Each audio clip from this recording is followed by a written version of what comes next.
I brought on today somebody who I think has some thoughtful perspectives on the future direction of our country, of our conservative movement, and on this question of nationalism and national identity. Somebody I've been fascinated by for a long time and have interacted with on social media, but for the first time we're having at least live form conversation in the offline sense of it. It's Ann Coulter. So Ann, thanks for coming on, and I'm looking forward to our conversation today. Me too. Thanks for having me. That was a fantastic opening monologue. I too am a fan of yours. I'm going to make a point of disagreeing with you so that it will be fun. Yeah. You are so bright and articulate, and I guess I can call you articulate since you're not an American Black. Can't say that about them. That's derogatory. And that was a great opening segment. Lots of things to talk about there. Oh, and I agreed with many things you said during. In fact, probably more than most other candidates when you were running for president. But I still would not have voted for you because you're an Indian. We'll get back to that. You and I agree on so much there. But where I wouldn't say lose you, but I may fail to fully understand you, is on that axis of citizenship, what does ethnicity have to do with the matter? And I think you would be well served, and maybe this could be a great platform for you to do it, to make the case for why that, what you put it, WASP basis for the American identity, how is that relevant against a backdrop of which you got the WASP seventh generation descendant of some rich guy on the Upper East Side in Brooklyn that pretends to hate this country because it's the cool thing to do, versus somebody who came here as the kid of immigrants, but pledges loyalty to this country? If loyalty was the axis for citizenship, aren't you actually committing a bit of a sin, reverting back to a conception of citizenship that has nothing to do with loyalty in the first place? I think the reason we didn't have a red wave in 2022 is not because of abortion. It's not because of Donald Trump. It's because Republicans fell into this trap, criticizing the radical Biden agenda. And I've done that. You've done that. But it gets stale after a while, really. I mean, Biden gives us an endless list of things to criticize. We did not have an alternative vision that we actually stand for. I'm not talking about metaphysics and philosophy. Mm-hmm. I'm talking about actual affirmative policies that we stand for. Standing for merit, standing for free speech, standing for the rule of law, standing for actually making sure the people, bureaucrats we never elected, aren't the ones running government. That's a vision. Those are things to stand for. But sitting around criticizing the radical Biden agenda or the progressives on their own terms is fine. It's important. It's necessary.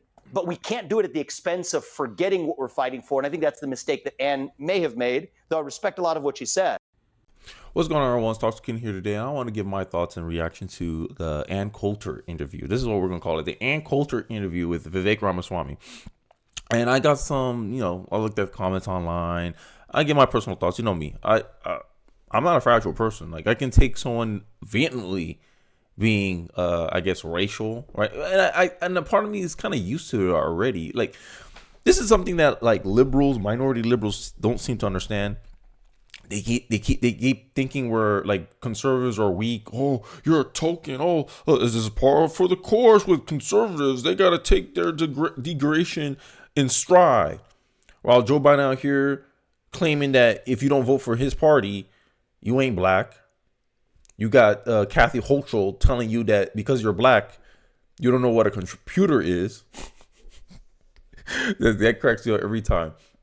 And the funny part is, the way that Ann Coulter talks in the opening of this the intro you just saw, a lot of black people talk like this too. They just don't catch it. They don't catch when they say it themselves. When they say, "Hey, you better not bring me a white girl home," people can perceive that as racist, especially if a white person says that. Black people saying, "Hey, I voted for a guy because he was black." I forgot his name, Brandon Johnson. Oh, I want the first black mayor.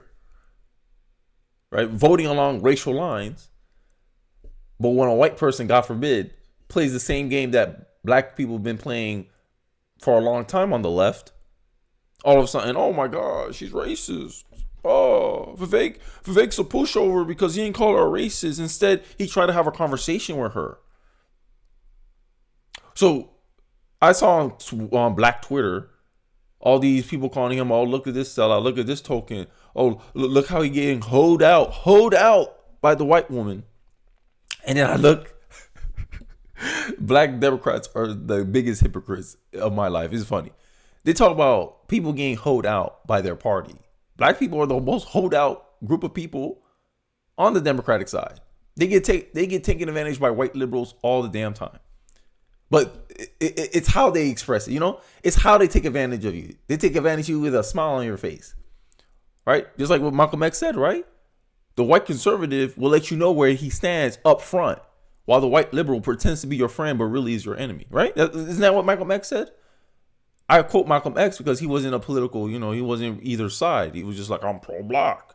Malcolm X represent kind of what I think a pro-black should be. Someone could see both sides and say, hey, look, what's the betterment of my race? But God forbid, Ann Coulter thinks the same way. And I want to give her the benefit of the doubt, right? Because at the end of the day, this stuff don't bother me, right? I don't know what it is. Maybe I just grew up in a different culture than most black people, but I don't think I'm so special that I think everyone's going to like me, right? I'm a conservative for goddamn, come on. I expect people to disagree with me. I expect people to call me names because they don't agree with my opinions or my beliefs or my positions about things. But one thing you're not going to do is when I ask you a question and I ask to engage with you, you can't answer simple questions. Like people who think that I have a lower IQ based on my race. Who thinks that? Progressives, people on the left. They're pushing genetic determinism. Oh, based on your race, black people have lower IQ than ever. Because they look at what? Racial disparities. Oh, look, black people are failing tests. It must mean they have a low IQ. That's coming from the left, right? So Ted Lieu, Democrat, I know this is a long setup, but I feel like this stuff needs to be said because this is how Vivek responded after his talk with Ann Coulter, right? And people want to react. This guy, Ted Lieu. I wasn't surprised that Ann Coulter made a racist statement about Vivek. What is surprising to me is the weakness and lack of self-respect of Vivek Ramaswamy. He actually promoting this episode and praising the person who skewed racism at his face. I feel sorry for Vivek. What about Joe Biden? When Joe Biden went to Charlemagne God to his face and said, hey, you have a problem voting between me and Donald Trump? You ain't black. What about affirmative action where Democrats pretend that black people can't be successful without special treatment? Where's that lack of? Isn't that a disrespect? Isn't that disrespect? Like I'm asking graciously. Like some of the people who have the most problem with how Vivek handled himself. When I look at it from the other side, I'm like, yo, your side does the same thing. Where are you calling this out? Remember, all I call for is consistency, and it looks like a lot of other people call for consistency too. Adding on to having you ever spoken up against affirmative action, race preferences that harm Asians, or do you only think about anti-race racism when it comes from a white conservative? One L for him, because no one want to talk about they hate the black on Asian crime rates in San Francisco. Why you don't speak about against the racial the racism on the black community? Why he doesn't talk about that? Because it hurts his political side. Because blacks are the most loyal Democratic voters. It's baffling to me that you got people out here calling him all kinds of names. He was a class act in front of the face of Ann's racism. What the fuck else he was going to do? Get up and start screaming at her? He knows his place, and now he only understands where he fits with them. Definitely can't get no black love beating a dead horse. I don't know where the person was going on. She doesn't understand that both parties were designed to control each other. The left was designed to have minorities and have them support radical ideas and stuff like anti-constitution. The right was designed to cater to the WASP, which is this term of people who are Anglo-Saxon descendants, right? And have them push back on the left. So, class clown wanting white acceptance. Like this is some of the. Oh, sorry, I wasn't sharing my screen. But this is some of the comments that was under that video. Right? Class clown wanting white acceptance. What the hell did that mean? What? Isn't that the whole point of affirmative action, representation? Isn't that white acceptance? See, you black. Like that's what I'm talking about. These black liberals, y'all doing the same shit. Oh, sorry, I cursed, but y'all saying, but the problem is conservatives actually want a unified country. Hey, like we want to bond under ideals, and this is why I like Vivek. I think that's why Vivek's my number one guy, my ideal candidate. is because this nation cannot survive being identity based. Sorry, not sorry. That's the truth. Identity politics is what's destroying the West. Seeing color destroys the West, not helps it. Color blindness helps the West. And in a colorblind society, everyone has to be judged by one standard. You can't have different standards based on your identity. This is what's destroying our culture. This is what's destroying our unity. And one party pushes identity politics, aka division, the Democratic Party, because that's the only way they can win. Categorizing people in certain boxes. That's why I laugh when black liberals or minority liberals try to sit here and say when someone's trying to engage in conversation, because these idiots here, and this person, Nate, whatever his name, is an idiot. When Martin Luther King was here speaking with avid racist. Remember, LBJ used to be part of the KKK, all this stuff allegedly. Had all these racial things to say about black people. But Martin Luther King still sat down with him and got the Civil Rights Bill signed and done. That's what I'm saying. The black people of today, they would have ruined the Civil Rights Movement. And then they pretended they're actually doing something productive. They're not. Craziness. American, if you vested into that over the course of generations that are descended from that, rather than somebody who came here with a civic commitment to the country, went through the naturalization process, and then their kids may in some real sense of the word, and the reason I respect you is that you actually have the, so to speak, the stones to be able to say it, is that you think that there's a difference in the status of the Americanness of that person. And that's where I think I disagree with you, but it's the same, yes. Back to what I was saying is that black people, black Americans, a lot of people, especially in the Democratic Party, minorities in the Democratic Party, they play this game too, right? There's a certain like level of blackness, right? Like someone's more black than me. And literally, Ann Coulter's doing the same game. She's doing the same game. She's like, hey, I think my president should be white. If a black American came out and said, I like to vote for black presidents, you know, I only voted for Obama, right? You know, no one's going to sit here and deem him racist. They just say that's a preference. And it goes down to this question. Is discrimination inherently evil? I'm neutral on discrimination, right? I just rather you respect me enough to be upfront about it so I can make a decision or informed decision whether to support you or not.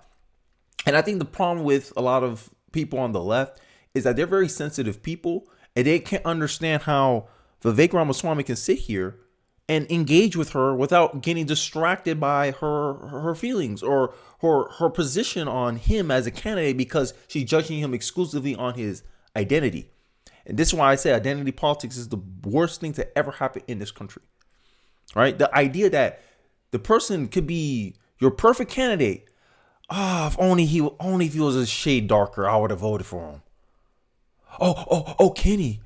You're begging for white acceptance, Kenny. Oh, you're making talking points that only white people will agree with, says the black person, says the racist that focus on race. Who cares who the race of people will agree with me? You should matter if, hey, do I have evidence to support this?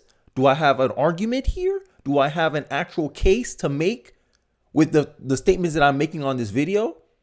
No. The black Democrat will come in here, tell me that, because a majority of white people agree with my position, therefore I'm not speaking in for blackness, or I'm speaking against blackness, or I'm looking for white acceptance, because it so happens a group of Americans who happen to be white happen to agree with me, therefore my points are invalid. You see the same game Democrats play? You see the same game leftists play? But then when they see a conservative come engage with this assumption or this notion that the Democrats have been running for decades on, this notion that, we have to treat people differently because of the color of their skin, right? White people, you had enough success, even though a majority of poor people are white, but they don't get the benefit of affirmative action. Make it make sense. You're a poor white kid? We won't help you. We won't make you get a leg up. We'll discriminate you. You don't need. You're a white person. You got white privilege. You don't need any help from the government. But the white person like, but I'm poor. No, you got white privilege. We're not going to get you for affirmative action. Whites and Asians gets discriminated against through affirmative action, even though they outperform the other candidates. Same case here. Same case with Ann Coulter saying, hey, Vivek Ramaswamy, you're the best candidate I've seen so far, but I can't vote for you because you're an Indian. Even though Indians have the highest income in the entire, like, come on. They're one of the most educated groups, one of the higher income groups in our nation. But because they're Indian, I can't vote for you. Same thing. You would have gotten accepted into Harvard, Asian student, but we got too many of you in Harvard. We can't do it. We gotta get this black person in here who barely inked in, but because we need to increase our diversity. Diversity and inclusion is white acceptance, but liberals don't see it that way. This is why I'm talking about the inconsistencies of the left, and she's kind of playing that same tactic there. This is why I hate identity politics. That's why I hate seeing color, seeing race, because to me it's superficial. It's a distraction from what's actually should dignify you as a candidate, your behavior, your character, your philosophy, your approach, your solutions, your policy. That should matter more. But identities become so prominent in our politics that to the point where people are saying that Trump should make a woman his VP because it'll help him with women. Make it make sense. Literally, Ann Coulter is making the same game. Hey, most of politics, most people who pay attention to politics are white. The white vote gets to dictate who wins, who loses. Not the minority vote, not the Hispanic vote, the white vote. So if all the white voters voted like what that group of people called again? The black community, 90% for one party. If the white community did that, the election's over. Pretty much, you don't have to. You can ignore the black vote, the Hispanic vote. You can be like, yo, the white community vote 90% for the Republican Party. It's over with. So this is the problem I have with the black community too.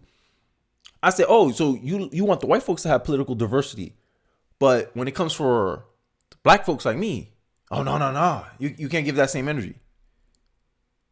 Literally, black power relies on white guilt.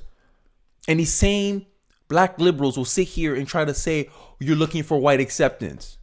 Your whole movement, it relies on white acceptance. The only reason black people have power, black people have DEI, black people are able to even make some semblance of influence is because the white liberal have such a negative perception against their own group of people. That's the only reason minority votes matter. And I think that is the underlying reality that a lot of people don't want to talk about. So instead of talking about what Ann Coulter is actually saying, they want to focus on, she's being racist towards the Vivek Ramaswamy. Typical white liberals. Typical liberals always want to be offended on the behalf of someone else who's not offended. Busybodies. I'm telling you. I digress, though. I want to give you the opportunity to air the case for that strand of national identity that I think we ought to just smoke out and be able to have a discussion about. Well, the reason I mentioned the natural-born citizen is I'm only talking about President of the United States. So obviously the framers thought there was something different about being president, the one man who holds one entire branch of government in his hands. It doesn't just say anything about who could be a Supreme Court justice, and they have a little more power than the president, by the way, or Secretary of State, or governor, or obviously senator, or any other position, but president, and I guess by extension, vice president. That is something that the framers did think was so important that you had this deep generation-wide loyalty. And why would they think that? And this is the difference, and I think I want to end it here, right? Because there's something else. There's something else I want to highlight too, because I've been this big proponent of mine. A big talking point of mine is that race doesn't decide your outcomes; behavior does. And I think Ann Coulter is falling for the same trap here, focusing on identity, focusing on because you're white, I'm supposed to assume that you come from this great, rich, and American Revolution pedigree. You're descendant of people who were part of the American Revolution. I get all that. But look at the black Americans. Sorry, I keep comparing to black America, but this is the case. They're part of the beginnings of this country as well. These people have multi-generational ties to American history, but they're the first people who want to destroy it. America, the best place to be black, but they hate it, they demonize it, they say all types of ish about it. But let my family who come here one generation ago, me being a second generation American, I come out, I say, hey, like, this is like, nothing can stop me. Racism can't stop me. All the pro-blacks, all the fake pro-blacks come out, oh, you can't, you're denying racism. I say, okay, if I'm denying it, show me where it is. Oh, someone don't like me? Okay, how's that going to stop me? Oh, a teacher assumes that I'm not good at math or certain subjects, therefore I'm supposed to like get crippled by that? I'm supposed to get demoralized by that? Make it make sense. Only I can stop me. And this is something that I think a lot of black liberals can't relate to me on this point here. My race doesn't define me. It's neither a handicap nor an advantage. Well, nowadays it is an advantage because, like I said, affirmative action is racism under new management. But what Vivek is really pointing out on, and where I really agree with Vivek, is its culture. What is our culture feeding us?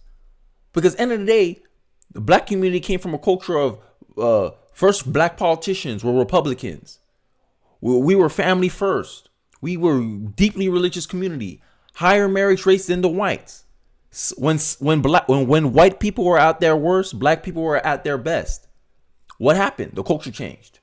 Black community started adopting more liberal values, more liberal policies, welfare system incentivizing single mother households, degrading our culture. And then our culture produced what? The results that we have today. And Vivek and I are making a similar point that, A, your race isn't your culture. Race and culture are two separate things. And I think this is the mix up that Ann Coulter is having in this debate and has been visibly shown. So I want to highlight glad, sad, noble immigrants. Please, please, please, please, please let us in. We want a better life. Give us a chance. The West. Okay, come in. Make yourselves at home. Noble immigrants, once they're in, we curse you, your ancestors, your descendants. Your society is vile, evil, disgusting, and diseased. We hate you, your laws. We hate your freedoms. We will frivolously work to turn the society identical to the one we escaped from. The West, that's beautiful. Let's increase immigration from such societies because we are the kindest, most empathetic people ever. This is what Ann Coulter is really. This is a more substantive argument that Ann Coulter is really trying to say. It's not the fact that non-white people are immigrating into this country that's turning it into a debacle. It's the fact that people from another culture are coming in here, not wanting to assimilate to the American way of life, to the American culture, to the American ideals, and they fight frivolously to keep their culture that they brought from a failing society, bring it in here, and then implement the same processes in which destroyed their country. This is the real problem. This is what Ann Coulter is really hinting at. This is why she said, I only want a white president. But what she's really saying is, hey, I want a president that is nationalistic, that is American first, that is culturally sympathetic to the American way of life, the American ideals, the Constitution. But that stuff you get taught in schools. This is what socialists always been saying. He who controls the children controls the future. And this is why I said education is the most important long-term problems, solutions to fixing the cultural issues that we have in our country. And I believe I'm playing a part into that. This is why I make those videos. This is why I make these videos. Because I think this is what the most important part about teaching American pride, patriotism. We're not taught that in school. We're taught to hate this country, demonize this country. Look at 1619 Project. But God forbid we put Uncle Tom in the schools. God forbid PragerU is allowed to be taught in elementary schools. Because the left wants to they want to have full ideological domination of education. Look at college.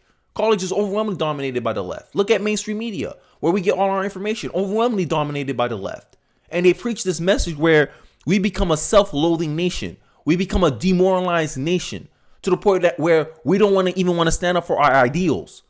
And when you get someone who wants to stand up for their ideals, Vivek Ramaswamy, people want to disparage him. Say, oh, you lack self-respect. Self-respect for what? He's a born American. Arguing with another American about whether should ethnicity is someone more American because of their ethnicity or more because of their patriotism? Is behavior decide how more American you are, or your skin color, your ethnicity, or your genetic line, or your ethnic heritage?